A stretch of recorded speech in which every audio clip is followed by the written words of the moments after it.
네. 자, 이번 시간은 지난 시간에 이어서 사채 관련된 그 사채 할인 발행, 할증 발행 차금의 상각에 대한 회계 처리 사례를 가지고 이해를 하도록 그렇게 하겠습니다. 뭐 사채 관련해서 TAT에서는 시험이 좀 출제가 되곤 합니다만은 이 배점이 그렇게 많지는 않아요.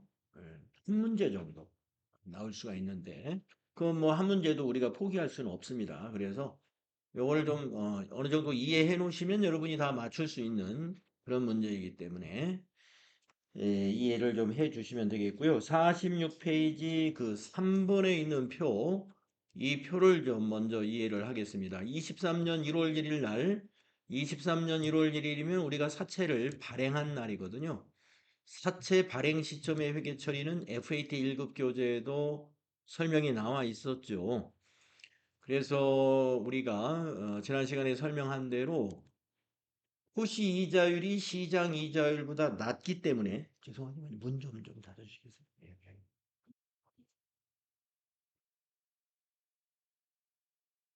예. 사채 액면에 표시되어 있는 표시 이자율이 시장 이자율보다 낮을 때에는 우리가 사채를 할인 발행을 해야 되는데 사채 할인 발행을 얼마만큼 해야 되느냐 하는 것은 사채 액면가 우리가 10만 원으로 가정했을 때 10만 원의 현재 가치 그리고 연 이자율 액면에 표시한 이자율로 연 만 원씩 3년에 걸쳐서 1년에 만 원씩 이렇게 지급을 했을 때 그 3만 원의 현재 가치 이것을 우리가 그 현가 계수라는 걸 가지고 원금 현가 계수와 연금 현가 계수라는 것을 가지고서 현재 가치를 산출하죠. 그래서 이제 우리가 이 23년 1월 1일 날 그 산출한 발행 가격은 95,198원이었다는 겁니다. 그래서 우리는 액면에 표시되어 있는 사채 3년 후 만기 때는 10만 원을 돌려줄 거고 오늘은 95,198원으로 이 사채를 판매했습니다.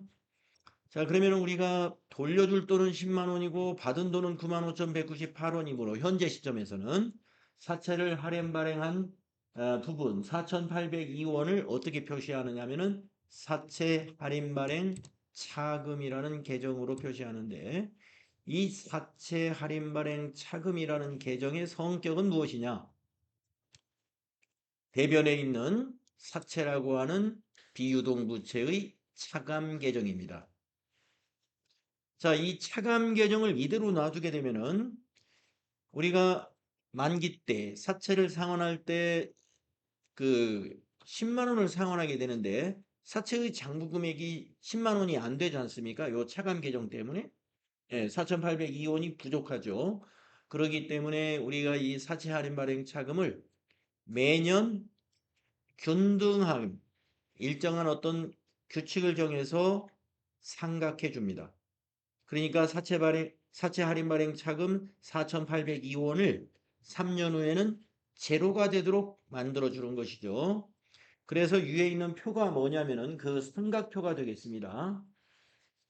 우리가 이 할인 발행 차금이나 할증 발행 차금의 상각은 유효 이자율법을 적용한다고 앞 시간에 꼭 기억하시라 그랬죠.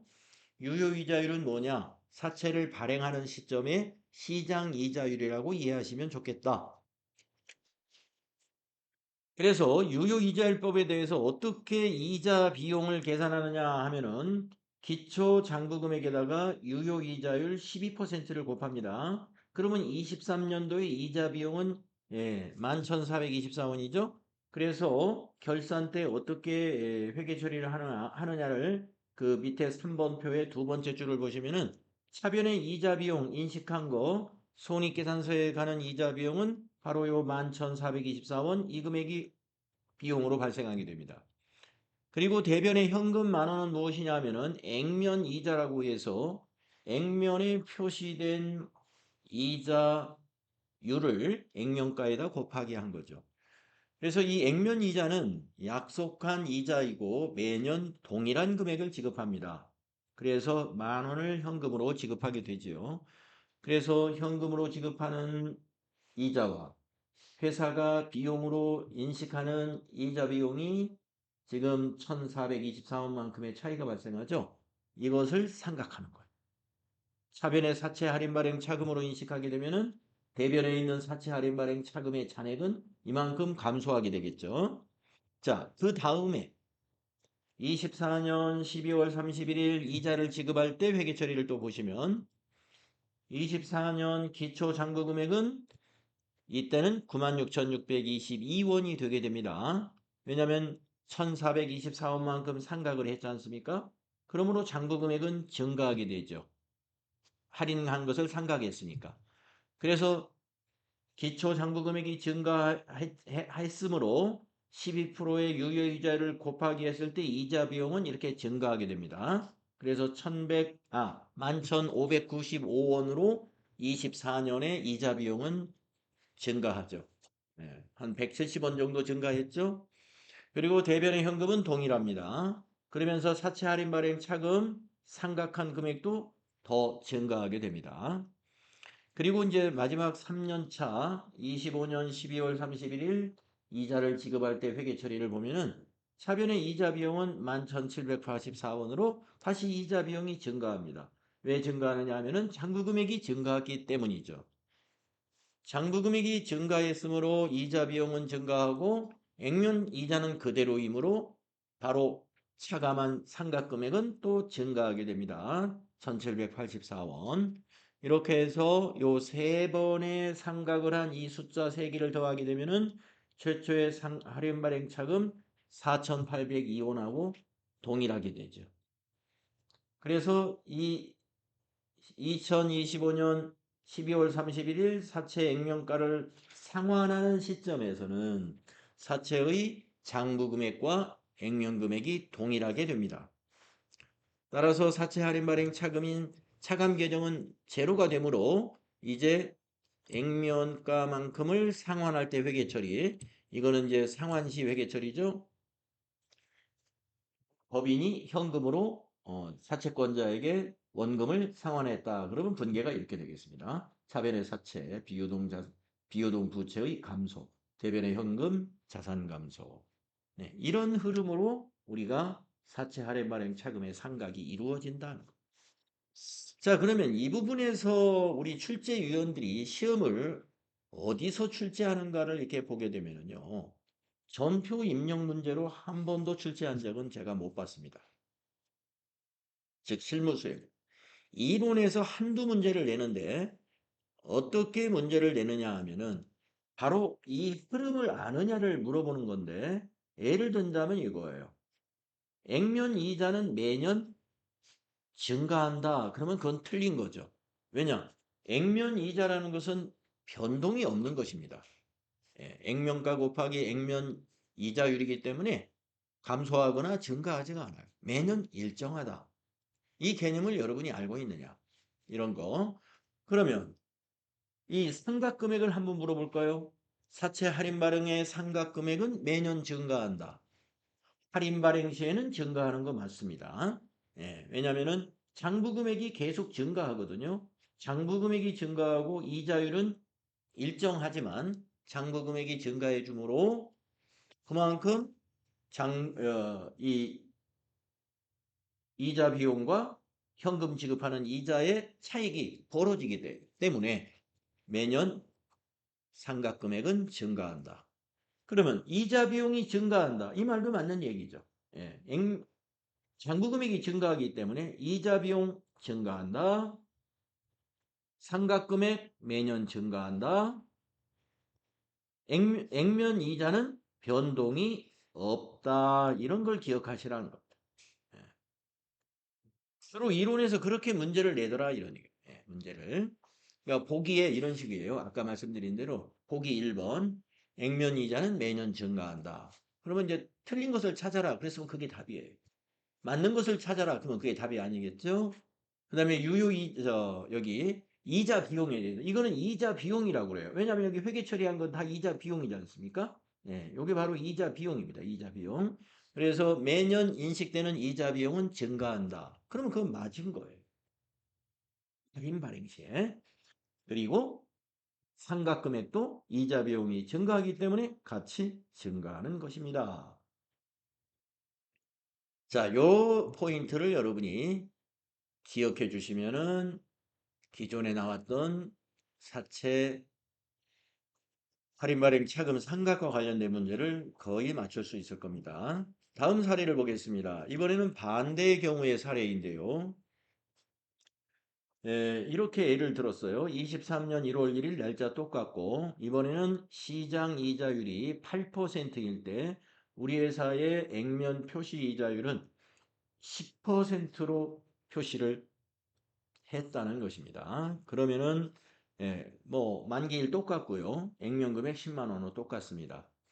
자, 그렇다면은 이 투자자들은 좋겠죠. 만약에 시장 이자율이 8%인데 우리 회사의 사채가 10%를 주겠다 그러면 당연히 우리 회사의 사채로 투자를 모두 하려고 할 겁니다. 하지만 회사 입장에서는 어떻게 돼요?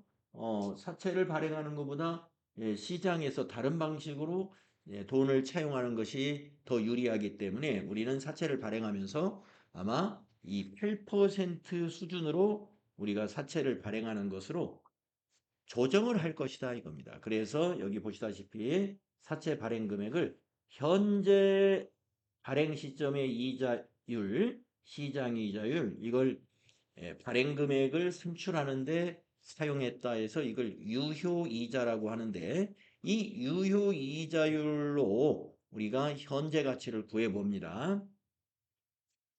그랬을 때 원금의 현재 가치는 79,380원이 나오고 이자 3번 만원씩 지급하는 것에 대한 현재 가치가 25,771원이 나와가지고 현재 가치는 이만큼이라는 얘기입니다. 10만 5,151원으로 산출이 됩니다. 그러면 우리 회사는 우리가 할증 발행을 하게 되죠. 액면가 10만 원인 사채를 사채권자에게 주면서 5,151원을 더 받는 거예요. 예. 그렇게 해서 투자자와 또 빌리는 기업이 시장의 이자율로 서로 차용하고 투자하는 그런 결과를 내는 것입니다. 그래서 이제 그 다음 표를 보시면은요. 아까 할인 발행하고 뭐가 달라지는지 보십시오. 유효이자는 8%입니다. 3년 동안 동일합니다. 변하지 않을 거고요. 자, 우리가 할증 발행을 했기 때문에 기초 장부 금액을 점점 줄여주어야 액면가 10만 원하고 동일하게 되거든요. 그렇기 때문에 이 할증 발행 시에는 장부 금액을 해마다 줄여 즉 감소시키게 되어 있습니다. 얼마씩 감소시키느냐? 유효이자 금액과 액면이자 금액의 차이입니다. 그래서 아까 할인 발행 시에는 이자 비용이 컸었고 액면 이자가 작았었잖아요. 그런데 할증 발행 시에는 반대가 되죠. 회사의 이자 비용은 작고 액면 이자가 크게 나옵니다. 어쨌든 그 차액만큼씩 상각을 하게 됩니다. 그렇기 때문에 이 상각 금액은요. 장부 금액이 점점 감소하면서 차익이 커져요. 그래서 이거는 매년 증가합니다. 이거는 할인 발행 시하고 똑같아요. 할인 발행 시하고 똑같습니다. 그런데 이자 비용은 어떻게 되느냐? 이자 비용은 이 장부 금액이 증가하면 같이 증가하고 장부 금액이 감소하면 같이 감소하기 때문에 할증 발행 시에는 이 이자 비용이 해마다 감소한다는 것이죠. 이건 해마다 감소하고 있다. 예. 그리고 액면 이자는 역시 변동이 없습니다. 액면 이자는 할증 발행 시에도 변동하지 않는다. 변하지 않는다. 변동이 없다. 이 사실을 기억하시면 되겠습니다. 그리고 회계 처리 방식은 아래에서 보는 3번 표에서 설명한 대로 똑같습니다. 자, 발행 시에는 이제 사채 할증 발행 차금으로 인식하게 되는데 사채가 액면가 10만 원인데 우리가 현금으로 받은 게 10만 5,151원을 받는단 말이에요. 사채 한 장을 기준으로 설명하는 거예요. 예. 발행한 사채는 뭐 10만 장이 될 수도 있고 뭐 50만 장이 될 수도 있겠죠. 지금 한 장만 가지고 이제 예를 드는 거죠. 그러면 5,151원을 우리가 어떻게 인식하느냐? 사채 할증 발행 차금으로 인식한다고 그랬죠. 이 사채 할증 발행 차금의 성격은 비유동부채 사채의 가산계정이에요. 가산계정. 같은 쪽에 있잖아요. 사채하고. 그래서 거기에 더해집니다. 장부 금액이 발행할 당시에 액면가보다 5,151원이 더 많죠. 그래서 이것을 해마다 상각을 하는데 할증 발행 차금의 상각은 반대쪽에다 해야 되겠죠? 왜냐하면 대변에 잔액이 있으니까 사변에다 이렇게 상각을 하게 됩니다. 그래서 3년에 걸쳐서 상각을 하면 역시 같아져요. 장부 금액과 액면 금액이 같아집니다. 그리고 마지막에 사채를 원금을 상환하는 회계처리 이렇게 함으로써 그 사채에 대한 정리가 만기 때 끝나게 되는 것입니다. 네. 자, 이 흐름을 여러분이 이해하셨고, 그 다음에 밑에 그 표에 보시면 제가 아까 강조해드린 그것을 다시 표로 만들어 놨어요. 자, 매기. 네, 매기라는 것은 해마다 상가액은 어떻게 되나요? 그랬어요. 두 가지가 다 증가한다는 걸 여러분이 아까 그 표를 통해서 보셨죠? 그래서 할인 발행 시에도 증가, 할증 발행 시에도 증가한다 이거죠. 자, 그런데 장부 금액은 어떻게 되느냐? 두 개가 서로 반대로 가죠. 할인 금액은 증가시켜 가지고 액면가하고 같이 만들어야 될 것이고 할증 발행은 감소시켜 가지고 액면가하고 같이 만들어야 되겠죠? 이거는 감소다 이거. 그러면 매기 이자 비용도 어떻게 됐었나요? 매기 이자 비용도 장부 금액하고 똑같이 흘러갑니다. 그래서 할인 발행 시에는 매기 증가했었고요. 아까 할증 발행 시에는 매기 감소했습니다. 그 다음에 매기 지급해야 하는 이자, 즉 현금 이자죠. 이거는 변하지 않았죠. 예, 변하지 않는다. 일정하다 이겁니다. 예, 두 가지 다 일정하다. 예, 이것을 이게 그 박스에 넣어놓는 이유는 그동안의 출제위원들이 비유동부채 사채의 할인 발행, 할증 발행 생각에 대하여 시험 문제를 출제한 것이 이런 부분들을 질문했기 때문에 여기다 이렇게 정리했다. 이렇게 보시면 되겠습니다. 네. 이 정도 이해하시면 될 것 같고요. 자, 그 다음에 이제 우리가 이 48페이지에 보면은 장기 차입금, 뭐 장기 차입금에 대한 거 FAT 1급에서 여러분 이미 다 공부가 잘 되었는데요. 혹시라도 그때 놓치신 분은 지금이라도 다시 한번 이걸 꼭 기억해 두시기 바랍니다. 왜 그러냐면은 이 장기 차입금에 대한 유동성 대체 분계, 장기 차입금에 대한 유동성 대체 분계가 요 분계잖아요. 요 분계가 결산 수정 분계로 시험에 아주 잘 나와요. 결산 문제로. 예. 장기 차입금의 유동성 대체. 이거 수동 결산 사항에 해당되잖아요. 예, 그래서 이제 예를 들면 뭐 신한은행에 장기 차입금 뭐 5천만 원, 농협은행에 장기 차입금 8천만 원 이렇게 표를 만들어 놓고 신한은행은 27년 6월 30일에 상환할 예정이다. 이렇게 비고에 써놓는단 말이에요. 그러면 우리가 지금 여러분이 25년도에 시험을 보신다. 그러면 27년 6월 30일에 상환할 거라면은 25년 12월 31일 기점으로 봤을 때 1년 6개월 남은 거죠. 그러므로 1년 이상 만기가 남았기 때문에 그건 장기 차입금 그대로 줘야 됩니다. 그러니까 유동성 장기 부채로 대체할 이유가 없죠. 그거는. 그냥 그건 패스. 자, 농협은행. 자, 8천만 원짜리 농협은행 장기 차입금이 비곤안에 언제 상환할 예정으로 되어 있냐면 2026년 6월 30일에 상환할 예정이다. 이렇게 써놨어요. 그러면 2026년 6월 30일이라는 것은 결산일인 25년 12월 31일 기점에서 봤을 때 6개월 남았죠. 1년 이내에 상환해야 되죠. 그러면 그 8천만 원은 뭐예요? 바로 결산 때 유동성 대체 분계를 해야 됩니다. 유동성 대체 분계가 바로 이거예요.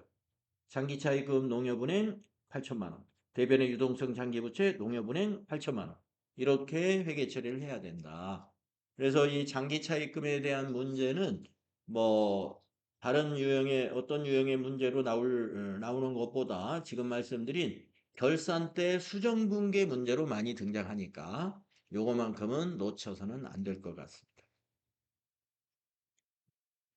그래서 장기 차입금은 마지막 상환할 때는요. 차변의 장기 차입금이 오질 않아요. 우리가 장기 차입을 할 당시에는 대변의 장기 차입금이에요. 발생 시에는. 근데 상환할 때는 차변에 오는 게 장기 차입금이 안 오더라 이겁니다. 왜 안 와요? 중간에 유동성 장기 부채로 한번 대체가 됩니다. 그렇기 때문에 장기 차입금을 상환할 때 차변의 장기 차입금 붕괴는 절대로 없습니다. 몰라요. 지난 결산 때 유동성 대체 붕괴를 하지 않은 회사라면은 그렇게 해야 되겠지만 우리는 기업회계 처리 기준에 맞추어서 잘 그동안 회계 처리를 했다고 가정한다면 그렇게 해서는 안 되는 거죠. 그렇게 해서는 왜 안 될까요? 유동부채인데 비유동부채로 보고를 했다는 거잖아요. 투자자들에게, 이해관계자들에게. 그러면 그건 뭐예요? 거짓말을 한 거잖아요. 거짓말. 유동부채라는 건 뭐예요? 내년에 갚아야 될 돈이란 말이에요. 근데 비유동부채로 장기차입금 그렇게 보고하면 어떻게 됩니까? 내년에 갚아야 될 돈에 해당이 안 돼요, 그게.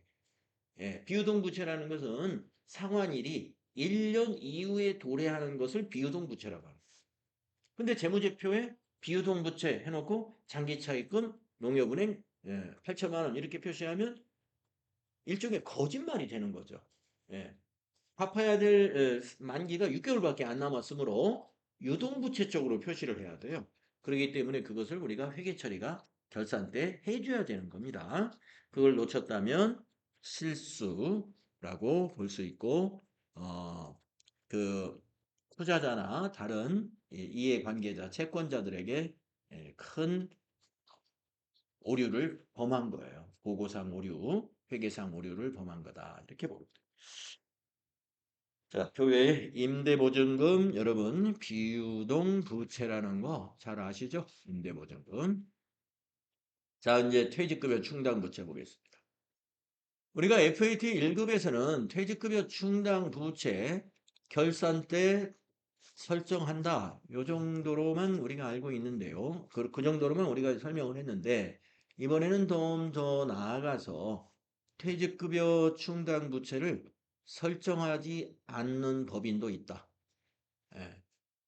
그거는 우리가 퇴직연금 제도의 도입에 의해서 퇴직급여 충당 부채를 부채로 인식할 필요가 없는 경우도 있기 때문이에요. 자, 그래서 첫 번째 거는 일반적인 연금에 가입되어 있지 않은 법인이라고 생각하시고 우리 FAT 1급에 있는 내용과 동일한 내용입니다. 퇴직금 제도에 대해서 여러분이 잘 알고 계시죠? 어느 정도는 알고 계시죠? 자, 퇴직금 제도의 경우 회계연도 말에 모든 종업원이 일시에 퇴직을 한다면 지급해야 할 퇴직 일시금에 상당하는 금액을 법인은 어떻게 해야 돼요? 부채로 인식하고 있어야 돼요. 네. 우리가 그 근로기준법이라든가 관련 여러 가지 법률에 의해서 종업원이 1년 이상 근무를 했다 그러면 거기에 맞는 퇴직금을 지급해야 될 의무가 있지 않습니까? 예. 그런데 기업이 그걸 의무라고 인식하지 않아요. 그러면 문제가 있죠. 예. 그래서 회계, 즉 재무제표에도 그게 보여야 돼요. 의무다. 그게 뭐예요? 퇴직급여 충당 부채입니다. 그래서 12월 31일 기준으로 전 직원이 퇴사할 것을 가정해 가지고 퇴직금을 개인별로 전부 계산해 가지고 합산을 내봅니다. 그것을 우리가 퇴직급여 예상액이라고 그래요. 그 예상액만큼을 부채로 설정합니다. 그때 분계가 이거예요. 차변의 퇴직급여 비용 발생시키고요. 대변의 퇴직급여 충당 부채로 인식해 주면 됩니다. 이거는 비유동 부채에 해당이 됩니다. 근데 우리가 결산 때 이걸 보충법으로 하고 있죠. 보충법. 보충법이라는 건 뭐냐면은 회사가 올해 설립된 회사가 아니고 우리 회사 같은 경우 만약에 6기다. 6년 된 법인이다 그러면 해마다 퇴직급여 충당 부채를 해마다 설정하거든요. 그러면 퇴직급여 충당 부채가 그대로 있느냐? 아닙니다. 퇴사자가 발생하면 이 부채가 감소해요. 네. 자, 만약에 퇴직급여 충당 부채 1억 원을 설정해 놨어요. 그러다가 이제 다음 회계연도에 1월 달에 어느 직원이 퇴사를 했습니다. 그때 퇴직급여가 500만 원을 지급해 줬어요. 그러면 이제 지급했으니까 부채 감소하는 거죠. 이런 식으로 퇴직자가 퇴직금을 받아갈 때마다 그때그때 부채가 감소하게 됩니다. 예. 자, 그렇지만 1년이 지났다고 해서 저 부채가 그러면 다 감소하느냐? 그렇지는 않죠. 종업원이 1년 안에 다 퇴사하는 회사는 없지 않습니까? 근데 남아있어요. 그래서 우리가 결산 때는 퇴직급여 충당 부채를 설정하라 할 때 합계전 액수함표를 12월 30일자로 조회해가지고 남아있는 퇴직급여 충당 부채를 확인하죠. 확인했더니 만약에 5천만 원이 남아있다고 한번 생각해 보세요. 그런데 우리 회사의 퇴직급여 추계액을 계산했더니 7천만 원이에요. 그러면 올해 설정해야 될 금액은 얼마 설정하면 돼요? 예, 2천만 원만. 그래서 하면은 퇴직급여 2천만 원, 퇴직급여 충당부채 2천만 원 하게 되면 퇴직급여 충당부채가 7천이 되게 돼요. 그걸 우리가 보충해주는 개념입니다. 보충법이라고 하죠. 자, 밑에 거 보세요. 아까 종업원이 퇴사할 때 차변에 퇴직급여 충당 부채, 대변에 현금이나 보통예금을 지급하게 된다. 이게 뭐예요? 퇴직금 급여 충당 부채 설정과 지급에 대한 기본 회계처리입니다. 기본. 자, 그러면은 이제 그 기본이 그렇다. 그럼 다음 페이지로 넘어가면요. 예, 연금제도입니다. 퇴직연금제도. 확정기여형, 확정기여형과 그 밑에 보시면은 확정급여형, 이게 두 가지의 연금제도가 있습니다. 예, 지금 현재 이 퇴직연금 의무가입 사업장이 몇 인 이상 종업원으로 되어 있는지는 제가 지금 잘 모르겠네요. 예. 300명 이상은 의무로 지금 적용되고 있는데 그 후에 해마다 이렇게 50인 이상, 뭐 10인 이상 이렇게 점점점 모든 사업장에 적용되는 것으로 법은 아마 만들어져 있을 거예요. 법률이. 근데 이제 그 정권이 바뀌고 이러다 보면 우리가 이제 이 기업인들도 하나의 그 유권자이기 때문에 이런 그 개인 사업자라든가 이런 사람들의 그 불만이라고 그럴까요? 예. 불만이나 이런 것들 때문에 그게 이제 법대로 잘 적용을 못하는 경우도 있죠. 네.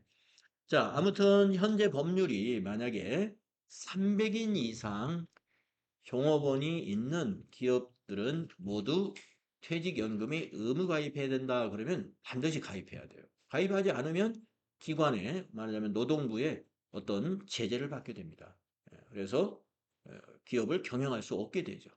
그래서 이제 지금 우리나라가 거의 다 많은 기업들이 이 퇴직연금에 가입하고 있습니다. 이 사회 보장, 사회 안전망을 구축하기 위해서 그렇게 하는 거죠.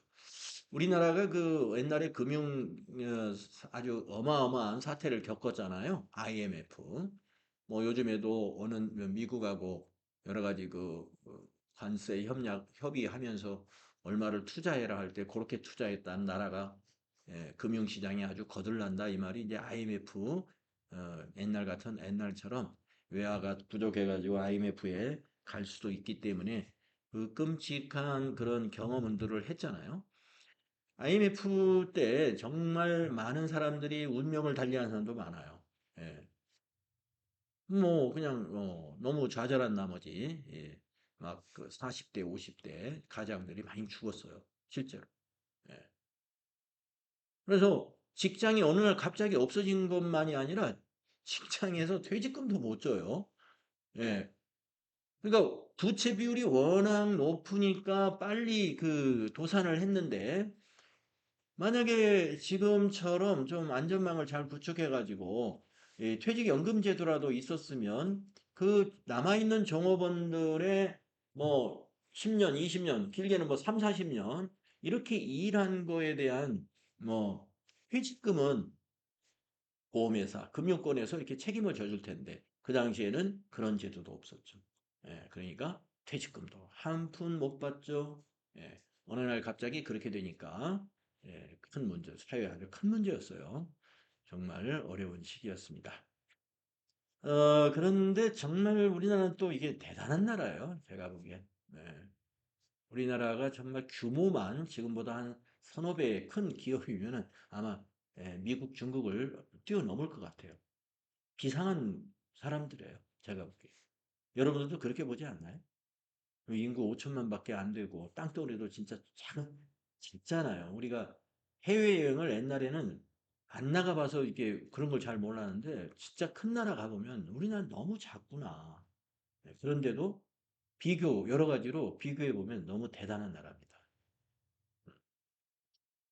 대단한 나라입니다. 그래서 참, 네, 네. 네, 그렇습니다. 자, 근데 확정 기여형 퇴직연금 제도하고 밑에 확정 급여형 두 가지를 비교할 때 우리가 어떤 차이가 있냐면은 확정 기여형은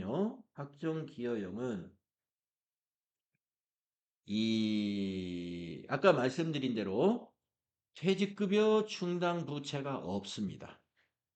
확정 기여형. 네. 왜 그러냐 하면요. 확정 기여형 퇴직연금 제도라는 것은 어떤 제도냐면은 퇴직금을 미리 주는 방식이에요. 근데 종업원이 직접 주는 게 아니라 간접적으로 주는데 그 보험회사를 통해서 줘요. 보험회사를 통해서. 그러면은 그 보험회사에 지급한 퇴직금을 그 보험회사와 그러니까 금융회사죠. 꼭 보험회사만은 아니니까 은행권이라든가 제2금융권에서도 할 테니까요. 그 보험회사와 그 종업원이 알아서 운영하는 방식이에요. 자, 그래서 한번 이 설명을 볼까요? 확정 기여형은 퇴직급여 충당부채라는 회계 처리가 없다 하는 거. 자, 내용을 보겠습니다. 확정 기여형 퇴직연금 제도를 설정하는 경우에는 당해 회계 기간에 대하여 기업이 납부해야 할 기여금 이것을 퇴직급여 비용으로 인식하고 자, 우리가 앞에서는요, 우리 연금에 가입되지 않는 회사는 기말에 추계액을 계산해가지고 그걸 비용으로 인식하면서 대변에 부채로 인식했어요.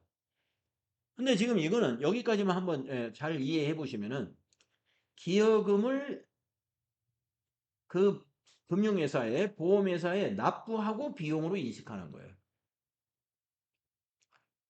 납부해야 될 부담금 이것을 비용으로 인식하고 회계연도 말 현재 아직 납부하지 않은 기여금은 미지급 비용으로 인식합니다. 예, 미지급 비용. 그러니까 차변의 비용을 했고요. 미지급 비용으로 인식하죠. 퇴직급여 충당 부채가 아니죠. 예, 납부하지 않은 거 미지급 비용으로 인식한다. 자, 한번 사례를 보겠습니다. C사는 25년 1월 1일에 개업했고요. 올해 첫 개업을 했네요. 모든 종업원은 확정 기여형 퇴직연금 제도에 가입을 했고요. C사는 25년에 보험회사에 10,000원의 기여금을 납부해야 됩니다. 근데 이 중에서 아직 납부하지 않은 기여금이 3,000원이 있는 이런 때 기말에 회계 처리할 수 있는 것은 이렇게 된다. 자, 10,000원의 기여금을 비용으로 인식합니다. 그 중에 현금 7,000원 납부했고요. 나머지 3,000원은 아직 현재 납부가 안 된 상태예요. 그래서 미지급 비용이라고 하는 부채로 인식을 하게 됩니다. 여기 퇴직급여 충당 부채가 없죠. 예. 그래서 확정 기여형 퇴직연금 제도는 퇴직급여 충당부채라는 기말 분계가 회계 처리는 없습니다. 그리고 기여금이라는 것은 회사가 퇴직금을 미리 지급하는 금액을 말하는 겁니다. 자, 그 다음에 3번 확정급여형 퇴직연금 제도입니다. 여기는 퇴직급여 충당 부채를 설정해야 됩니다. 예.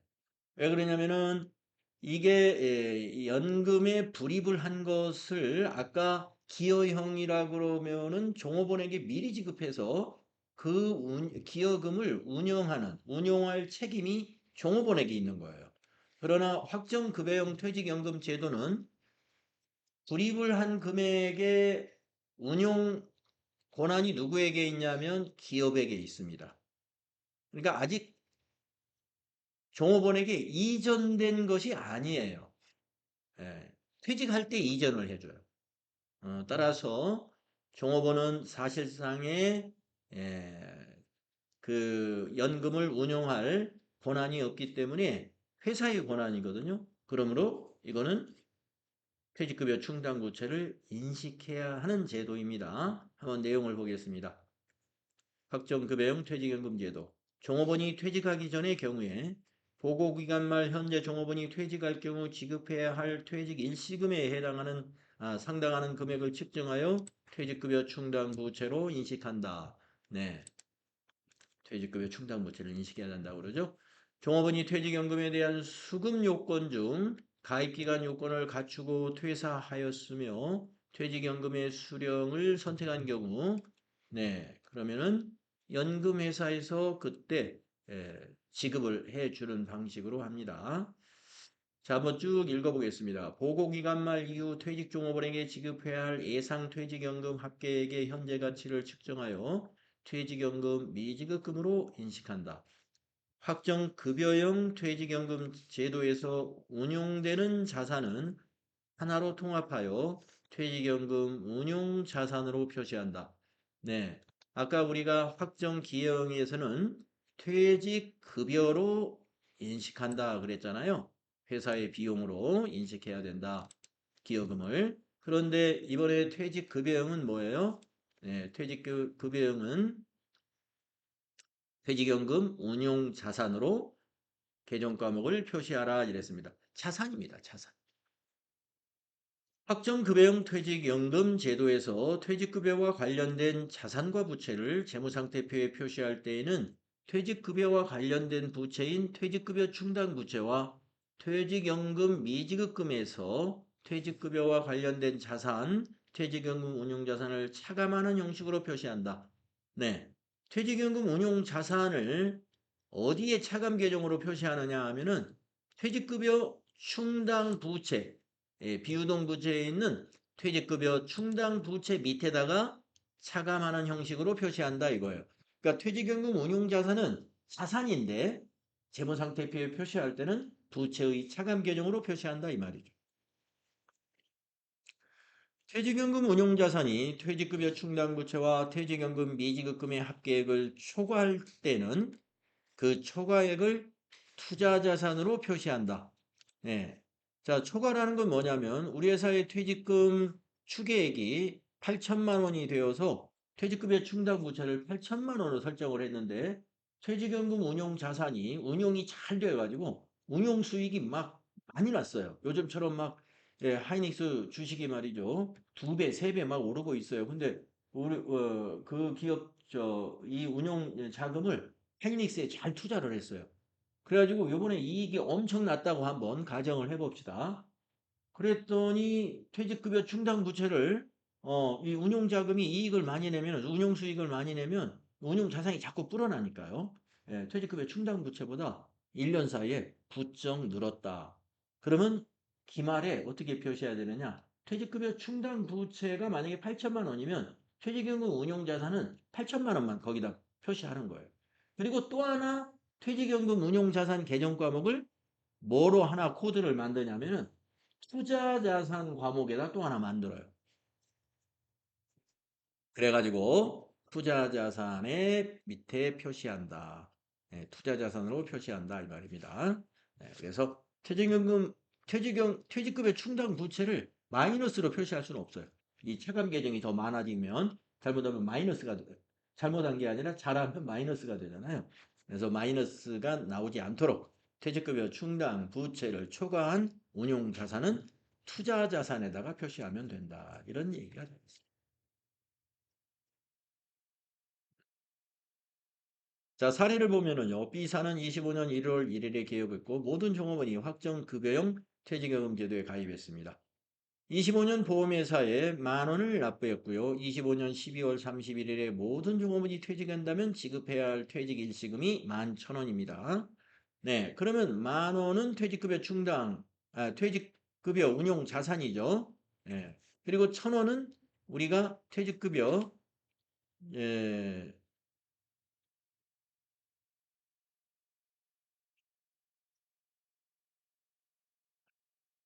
1,000원. 1,000원에 대한 회계 처리는 할 필요 없죠. 예. 퇴직급여 충당 부채는, 퇴직급여 충당 부채가 11,000원. 예, 여기 한번 볼까요? 네. 퇴직금 추계액이 11,000원이니까, 재무상태표에 표시된 거 보면은 퇴직급여 충당 부채는 11,000원. 어떤 분기에 의해서요? 요 분기에 의해서. 요 결산 분기에 의해서 퇴직급여 충당 부채는 11,000원으로 표시가 되죠? 네. 그리고 밑에 분계는 이게 예, 별도의 분계예요. 네, 별도의 분계. 이 밑에 분계는 뭐예요? 이 퇴직연금에 불입했을 때 회계 처리입니다. 10,000원을 불입했다. 그러면 현금으로 불입했다. 그러면 대변의 현금이 10,000원, 차변의 퇴직연금 운용자산. 그래서 이 퇴직연금 운용자산을 비유동 부채인 퇴직급여 충당 부채 밑에다가 이렇게 표시를 하게 됩니다. 그러면 여러분 비유동 부채가 여기 퇴직급여 충당 부채 하나밖에 없다면 비유동 부채는 얼마로 표시돼야 될까요? 예, 1,000원이 되는 거죠. 비유동 부채는 1,000원으로 합계가 나옵니다. 퇴직급여 충당 부채 11,000원에서 차감 계정인 퇴직연금 운용자산 10,000원을 차감하면 비유동 부채는 1,000원이다 이런 얘기죠. 네, 이렇게 이해해 주시면 되겠습니다. 네. 나중에 요 급여형과 기여형에 대한 연금 제도에 대해서는 뒤에서 우리 문제 있죠? 이론 문제 풀 때 아마 한두 문제 나올 거니까 그때 찾아서 같이 한번 풀어보고 다시 기억을 더듬도록 하겠습니다. 네, 그다음에 장기 미지급금 비유동 부채이고요. 기타 충당 부채라는 게 있다라고 해서 우리가 비유동 부채를 모두 마무리했습니다. 자, 그러면 다음 시간에는 자본 관련된 거부터 살펴보도록 하겠습니다. 네, 좀 쉬었다 할까요?